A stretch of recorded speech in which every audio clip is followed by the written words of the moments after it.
Assalamualaikum teman-teman. Seperti biasa sebelum mulai Mimin mendoakan semoga teman-teman semua selalu dalam keadaan sehat walafiat. Oke, kali ini kita akan melanjutkan Martial Master versi novel bagian 424. Bagi yang baru bergabung, selamat bergabung. Dan bagi yang belum subscribe dulu lah agar Mimin tambah semangat lagi nih bikin videonya. Oke, kalau sudah kita langsung masuk ke isi ceritanya.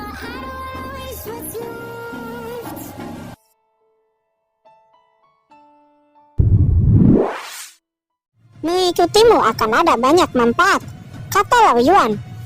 Beberapa saat kemudian akhirnya altar reinkarnasi redup dan tidak mengeluarkan roh jiwa iblis lagi.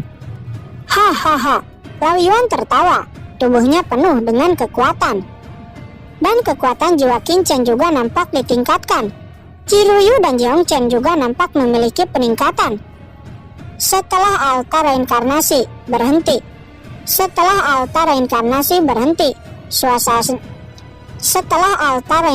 berhenti, suasana dingin di ruang batu juga menghilang, dan orang-orang yang sebelumnya kehilangan akal sehatnya pun sekarang mulai sadar dan bangun. Setelah bangun, mereka menyadari bahwa mereka masih selamat. Wajah mereka nampak senang. Seseorang baru saja membantu kita. Siapa itu? Semua orang menoleh-noleh. Sebelumnya mereka jelas merasa bahwa mereka akan dibawa pergi. Namun di saat krisis itu, sebuah kekuatan yang sangat kuat muncul, mengusir iblis alien dan menyelamatkan mereka. Siapa itu? Siapa yang membantu kita? Su Dongsheng dan yang lainnya nampak penuh ekstasi. Tapi segera setelah itu ekspresi kemarahan terpancar dari wajah mereka. Keluarga Ji sialan, bahkan membuat jebakan seperti ini untuk menipu kita. Yang disebut pembaptisan tidak lain hanya membiarkan iblis alien membawa kita. Ini sangat kejam. Su Dongsheng tiba-tiba melirik orang asli keluarga Ji yang ada di sana dengan niat membunuh. Tuan Su Dongsheng, tolong. Kami juga sama seperti kalian. Kami juga korban. Keluarga Ji memang sangat kejam. Mereka marah. Walaupun mereka bukan putra langsung keluarga Ji, tapi mereka juga anggota dalam keluarga Ji. Dan selama bertahun-tahun mereka selalu melakukan segalanya untuk keluarga Ji. Tapi, bagaimana keluarga Ji memperlakukan mereka? Air mata jatuh dari mata mereka. Keluarga Ji benar-benar sangat kejam. Semuanya, apa yang harus kita lakukan sekarang? Kata seseorang. Mereka marah, namun mereka kembali takut. Penatua dan yang lainnya ada di luar. Jika pintu dibuka dan mereka masih sehat, bukankah mereka hanya bisa mati atau kembali akan dirasuki? Pikiran ini muncul di benak semua orang. Selama kita menghancurkan altar ini, mungkin kita tidak akan dirasuki lagi, kata Qingchen. Akhirnya semua orang bersama-sama menyerang altar untuk menghancurkannya. Pada saat berikutnya, Qingchen dan Lao Yuan juga melayangkan serangannya ke arah altar. Setelah serangan Lao Yuan dan Qingchen jatuh, altar itu langsung retak dan hancur. Setelah menghancurkan altar, wajah semua orang nampak senang. Tetapi segera setelah itu wajah semua orang kembali jelek lagi. Bahkan jika mereka sudah menghancurkan altar, mereka pasti akan ditangkap, lalu mungkin akan dipenggal. Semuanya, jika kalian ingin melarikan diri, itu tidak sepenuhnya mustahil. Sebuah suara misterius tiba-tiba terdengar di ruangan batu. Siapa?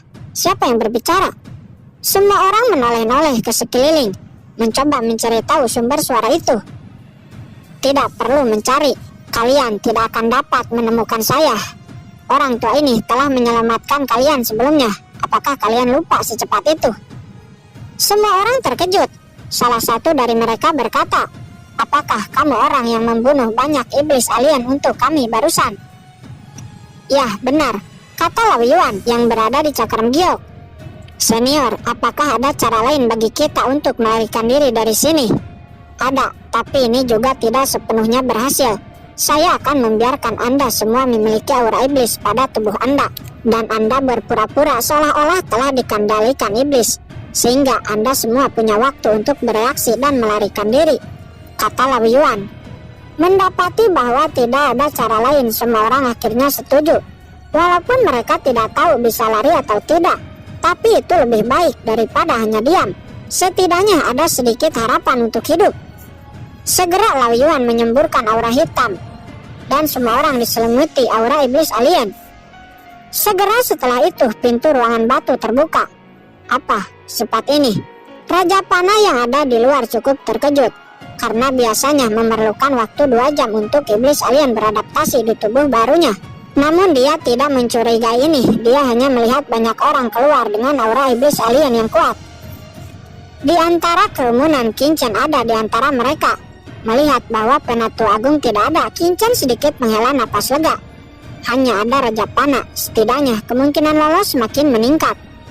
Semuanya bagaimana rasanya dibangkitkan, kata Raja Panah seraya tersenyum. Mendengar ini, semua orang nampak terdiam tanpa ekspresi. Melihat itu, Raja Panah mengerutkan kening, dia merasa ada yang salah. Tetapi semua orang itu nampak sangat gugup. Sampai ketika sebuah suara terdengar di benak mereka. Semuanya lari. Setelah mendengar ini, tanpa sepatah kata pun semua orang secara bersamaan langsung melesat bergegas keluar dengan panik. Raja Panah yang melihat itu heran. Apa yang terjadi dengan mereka? Kemudian dia memerintahkan bawahannya untuk mengejar mereka semua, sedangkan dia sendiri bergegas ke ruangan batu untuk mengecek. Di saat dia melihat bahwa altar reinkarnasi telah hancur, tiba-tiba dia meraung dengan marah. Tidak, altar reinkarnasi telah hancur. Bagaimana menjelaskan ini kepada ketua? Raja Panah sangat marah dan langsung melesat keluar. Di jalan lorong dia melihat ada bawahannya yang jatuh. Bawahannya adalah ahli martel Emperor tahap tengah. Mengapa dengan mudah dikalahkan oleh ahli martel Emperor tahap awal? Ini tidak masuk akal. Apakah itu orang di belakang Ji Hongchen? Ya, itu pasti dia. Raja Panah semakin cepat mengejar. Di luar kastil dia melihat banyak dari jenius itu melesat ke segala arah, ingin melarikan diri dari kastil. Semuanya, hentikan mereka. Jangan biarkan satu orang pun melarikan diri. Pada saat kritis, Anda diperbolehkan untuk membunuh mereka, kata Raja Panah memerintahkan semua penjaga di sana. Ya, baik. Semua penjaga bergegas ke berbagai arah mengejar semua jenius itu. Saat ini Kincen telah sampai di langit dan berusaha untuk memecahkan batasan. Pada saat yang sama, beberapa penjaga menyerang ke arahnya. Kincen bertarung dengan penjaga, seraya diam-diam memecahkan batasan. Namun Kincen tidak mengalahkan penjaga itu secara langsung, karena dia tidak ingin menarik perhatian iblis kuat seperti Raja Panah. Sementara para jenius lain saat ini ada beberapa yang telah ditangkap, dan ada beberapa juga dipenggal karena melawan. Namun terlihat Su Dongseng memegang pedang hitam, bertarung dan memukul mundur banyak penjaga. Saat ini Raja Panah tidak gegabah, hanya memperhatikan semua jenius itu. Pihak lain datang ke sini bersama Ji Hongchen dan menyelamatkan Jiruyu, lalu menghancurkan altar reinkarnasi. Pihak lain harus punya rencana yang matang. Dia harus mengamati dengan hati-hati. Dia tidak ingin salah menyerang. Saat ini ada beberapa yang ia curigai.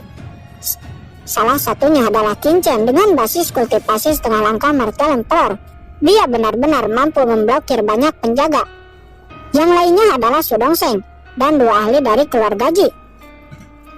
Di antara orang-orang ini, orang yang bersama Ji Hongchen pasti disembunyikan. Pada saat ini Penatu Agung melesat dari kejauhan dan muncul di sisi Raja Panah. Apa yang terjadi dengan iblis-iblis ini? Kata Penatu Agung. Apakah kamu tidak malu bertanya, siapa di antara orang jenius yang kamu bawa kali ini? Mengapa ada ahli kuat di antara mereka? Apakah kamu bahkan tidak tahu? Kata Raja Panah. Penatu Agung heran. Mustahil. Anda dapat menyimpan masalah ini dan menjelaskannya kepada leluhur. Saya katakan bahwa altar reinkarnasi ras iblis kami telah hancur oleh orang yang kamu bawa ini. Di saat mereka berbincang, tiba-tiba dari arah lain, pertarungan Kincen dan para penjaga telah sampai ke titik kritis. Akhirnya, Kincen tidak bisa menahannya lagi, lalu mengeluarkan kekuatan aslinya dan segera penjaga itu terpenggal. Itu dia. Raja Panah langsung melesat ke arah Kincen. Wah, akhirnya aku menemukanmu, kata Raja Panah. Apa? Mengapa kekuatan banteng besi itu sangat kuat? Kata Penatu Agung. Dia terkejut. Dia baru mengerti bahwa mungkin identitas dia sebenarnya bukan dari pegunungan Luoxu. Di saat yang sama, Qin juga berhasil memecahkan batasan dan bergegas keluar. Nah, apakah kamu ingin melarikan diri? Arai kepunahan 5 elemen, jalankan, kata Raja Panah. Segera cahaya 5 warna langsung menjerat Qin. Wah, kamu orang yang mencoba lari dari sini bersama Ji Hongchen sebelumnya, kan? Hari ini, kamu tidak akan bisa lari. Mari kita bicara. Di mana Ji Hongchen? Dan kemana perginya Jiruyu? Kata Raja Panah. Oh, ternyata iblis itu telah membuat susunan batasan. Apakah dia pikir aku tidak bisa memecahkannya? Qin berkata dalam hati. Kemudian dia menoleh kepada Raja Panah dan berkata, aku tidak tahu apa maksudmu dengan Ji Hongchen dan Jiruyu yang lari. Aku hanya tidak ingin dibawa pergi ras iblis alien itu. Jadi aku hanya bisa melarikan diri, kata Qin. Setelah berbicara, sosoknya melesat dan menerobos arai 5 elemen itu. Masih berpura-pura, ini arai 5 elemen tingkat 9. Bahkan jika kamu ahli martial emperor tahap akhir, kamu tidak akan bisa melarikan diri, kata Raja Panah. Segera sebuah tombak muncul di tangannya dan langsung dilayangkan ke arah Qin. Melihat itu, Qin langsung mengeluarkan pedang karat misterius. Menghadapi Raja Panah ini, Qin tidak berani ceroboh dan langsung menampilkan senjata dan teknik terkuatnya. Tombak hitam yang menerjang itu berubah menjadi naga api, mengaum dan menyapu ke arah Qin. Qin mengayunkan pedang karat. Cahaya pedang yang menakutkan menyapu dan langsung menghancurkan serangan Raja Panah. Bagaimana ini mungkin? Raja Panah terkejut. Orang ini hanya setengah langkah martial emperor, benar-benar memblokir serangannya. Apakah ada orang sesat seperti itu di antara manusia? Dan yang lebih membuatnya terkejut adalah setelah memblokir serangannya, Qin bergegas melesat ke arai kepunahan 5 elemen dan menerobosnya. Tidak hanya dia mengetahui formasi ini, tapi dia juga dapat menemukan kelemahan formasi ini. Melihat itu, Penatua Agung juga nampak terpana. Dari kejauhan, Sudongseng juga menyaksikan pemandangan ini dengan takjub. Apakah ini masih anak yang melawannya di markas keluarga Ji? Dengan kekuatan yang ditampilkan Qin barusan, saya khawatir dia bisa terbunuh oleh 1 atau 2 serangan. Tapi waktu itu dia bertarung sengit, hanya karena lawan memiliki tujuan lain. Sudongseng juga menyadari, suara di ruang batu itu juga disamarkan oleh anak ini. Sesaat Sudongseng merasa minder, berkecil hati dan menderita kejutan besar di hatinya. Nah, jangan berpikir untuk melarikan diri. Raja Panah meraung, dia tidak bisa membiarkan pihak lain pergi di depan matanya. Jika tidak, dia tidak bisa lolos dari hukuman. Segera dia menyerang dengan kekuatan jiwa dan tombaknya juga dilayangkan lagi ke arah Qin. Namun itu sia-sia. Qin dengan mudah memblokir serangan-serangannya dan bahkan melayangkan serangan balik. Mengapa anak ini sekuat ini? Rahasia apa yang ada pada anak ini? Saat ini Qin dengan cepat menerobos arai kepunahan 5 elemen. Akhirnya aku bisa pergi, kata Qin. Dia menghela napas lega. Nak Qin, hati-hati. Tiba-tiba suara Lao Yuan terdengar di benak Qin. Apa? Qin mengangkat kepalanya dan melihat serangan telapak tangan hitam pekat yang tiba-tiba muncul di langit. Duar! Telapak tangan itu langsung menghantam Qin dengan keras. Qin terhempas dari arai kepunahan 5 elemen kembali ke kastil lagi. Qin jatuh dengan keras dan langsung memuntahkan darah. Di langit, tidak tahu kapan, seorang pria tua muncul, menghadap semua orang dengan acuh tak acuh. Aura tekanan orang ini sangat kuat. Bahkan Sudongseng dan jenius lainnya terhempas hanya dengan auranya. Leluhur! Di bawah, para penjaga yang tak terhitung jumlahnya langsung berlutut di tanah. Bahkan Penatua Agung dan Raja Panah juga berlutut. Ini adalah leluhur tua keluarga Ji.